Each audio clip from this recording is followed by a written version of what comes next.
ABC Listen. Podcasts, radio, news, music and more. Hi, I'm Sam Hawley, coming to you from Gadigal Land. This is ABC News Daily.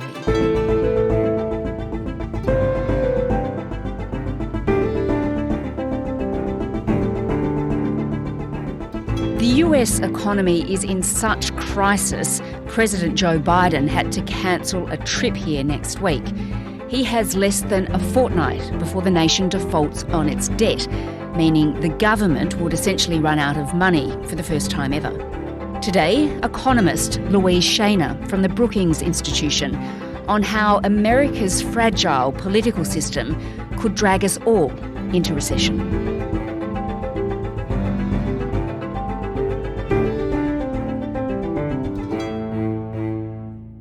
Louise, it's pretty unbelievable what is going on in the US at the moment. The US is in a position where it could default on its debt for the first time in history. Yes, it is.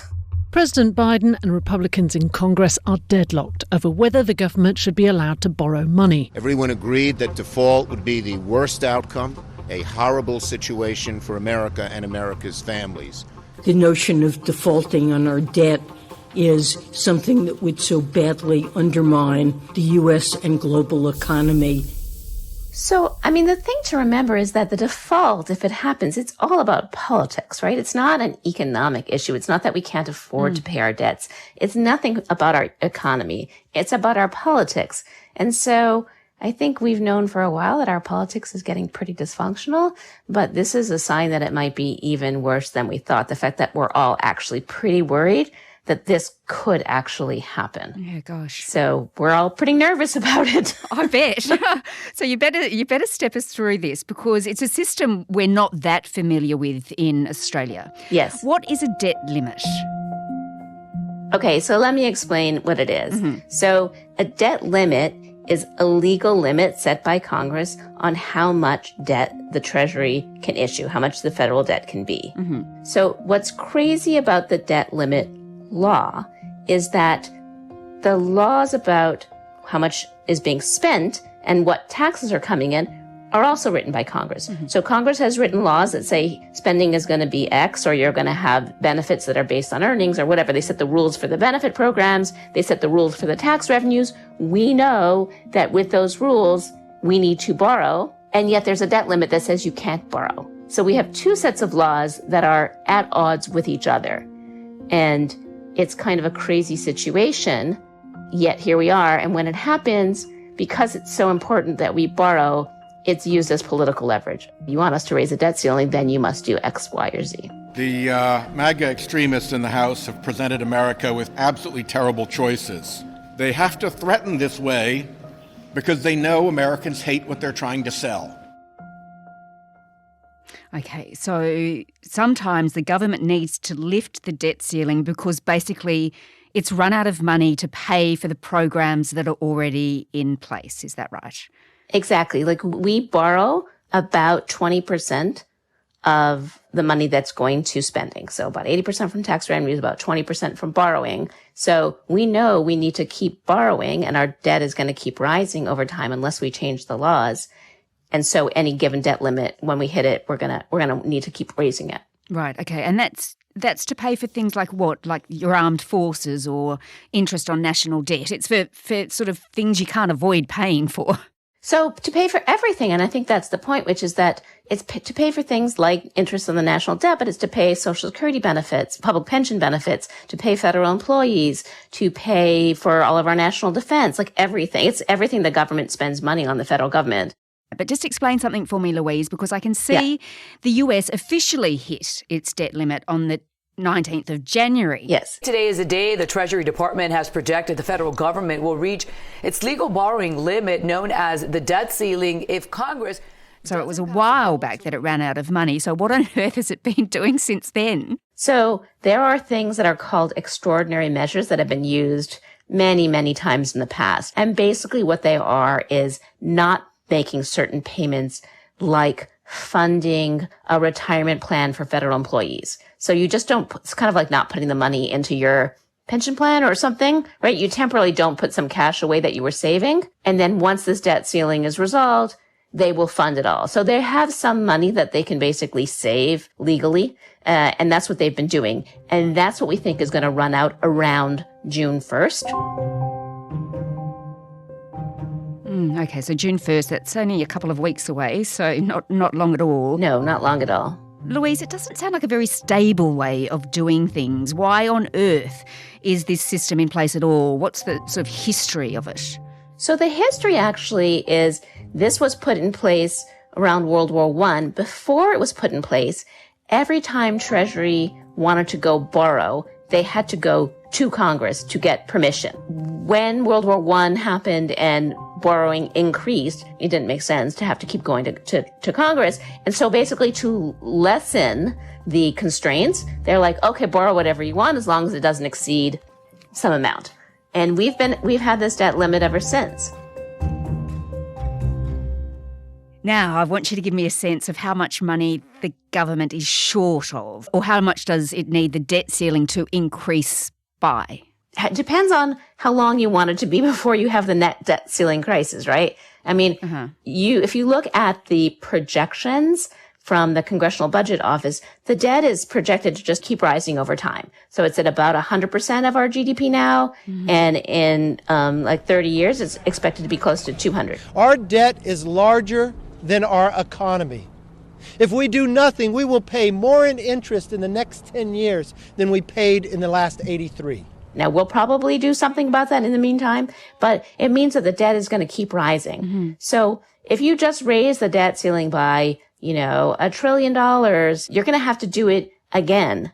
And so, in my view, the debt ceiling should be raised just, make it 3 times bigger so that we don't have to ever worry about this again. But the amount that we need to raise it sort of for 1 year, we have a deficit of about 5% of GDP every year, so we kind of have to raise it by that amount. I just want you to explain now this problem with raising the debt ceiling, the politics of this, because it's a common thing to happen, isn't it? It's not the first time that a government's had to raise the debt ceiling, but just kind of give me a bit of detail about what's going on politically here. The debt ceiling has been raised many, many, many times in history, right, as the debt has increased over time. But it's not always a big political problem. So it tends to happen when the party in Congress is different from the party in the White House. When everybody's in the same party, they want to increase spending or they want to cut taxes, they just raise the debt ceiling. It's really when they want to use it for leverage. And we had a big debt ceiling impasse in 2011. Republican House members have essentially said that the only way they'll vote to prevent America's first ever default is if the rest of us agree to their deep spending cuts only approach. And the result of that, when Obama was president, was actually a big deal to cut spending over time. Good evening. I want to announce that the leaders of both parties in both chambers have reached an agreement that will reduce the deficit and avoid default. A default that would have had a devastating... It happened again in 2013, and Obama basically said, I'm not negotiating, and kind of won that game of chicken. So we had a debt ceiling impasse in 2021, but that was resolved. And it really always is a game of chicken in some sense. So that's where we are now. Yeah, I can see that Joe Biden's point of view is that the Republicans are holding the nation hostage. There's a very extreme wing of the Republican Party. They're literally, not figuratively, holding the economy hostage by threatening to default on our nation's debt unless we give in to their threats and demands as to what they think we should be doing. I mean, I think that's a fair way of describing it. Basically, what you have is a must-pass piece of legislation. And so it gives you a lot of political leverage, but only if you're willing to actually let the economy default. I can see Joe Biden, he's in intense negotiations with the Republican House of Representatives Speaker Kevin McCarthy, trying to solve this. He's even cancelled his trip to come to Australia because he really needs to stay on home soil. I'm postponing the Australia portion of the trip and my stop in Papua New Guinea in order to be back for the final negotiations with congressional leaders. He's very disappointed at some of the actions of some members of Congress and the US Senate. What are they sort of trying to negotiate? Just tell me a bit about those discussions. So the Republican House passed a debt ceiling package that was going to cut spending over the next 10 years quite a bit, right? So they passed a package that was really different from what a Biden administration would want. And so now they're really trying to figure out if there is some middle ground. And Biden for a long time said, I'm not going to negotiate over this. I just want a clean increase without any negotiation. But at this point, I think he's negotiating.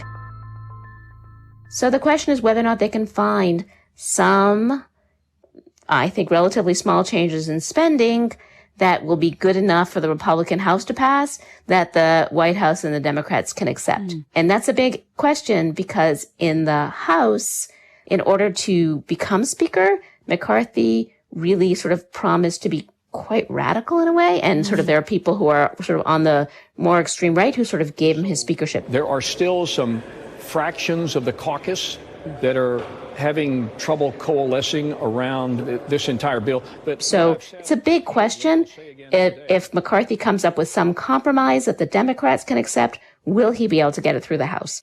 Okay, and as you said, the nation's a little nervous right now. Yes. It does seem like a very imperfect system, but what would happen if an agreement isn't reached? What does that look like first for the United States? You know, it is possible that this could lead to a recession in the United States. Yes, definitely. But it's really uncertain too. And so much will depend on perceptions, right? What happens is the minute that they announce that they are going to be late on a payment, or people just say, I'm really nervous about what's going to happen, so I'm going to pull back on spending. That's a possibility. It's possible that people say, oh, like this is bad, but we knew our politics was bad and maybe they'll solve it tomorrow or something. Yeah. So I think there's a lot of uncertainty of how bad it is. It's clear that if it lasts a long time, where people actually aren't getting their checks from the government, that in itself has direct economic impacts that could cause a recession. If this does happen, and we're not saying it is going to happen, but if it does default, what does that mean for economies around the world, including Australia's? If the Treasury market kind of implodes, that's really quite devastating. Do people basically turn away from the United States and say, you know, we're not going to buy treasuries anymore, we can't count on them, or we don't trust the politics in the United States, it's way worse than we thought, so we're not going to invest? I don't think anybody wants to risk this, right? It's just so risky because we know it could be quite devastating in ways that we really can't even prepare for because we're not even sure sort of what it will all look like.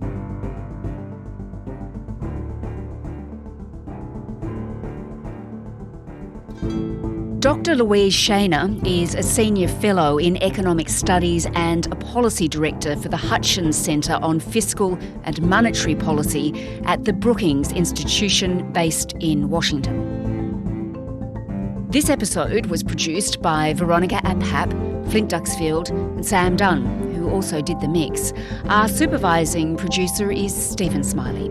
Over the weekend, catch This Week with David Lipson, where he'll be looking at calls from the CEO of ChatGPT to better regulate artificial intelligence. I'm Sam Hawley. ABC News Daily will be back again on Monday. Thanks for listening.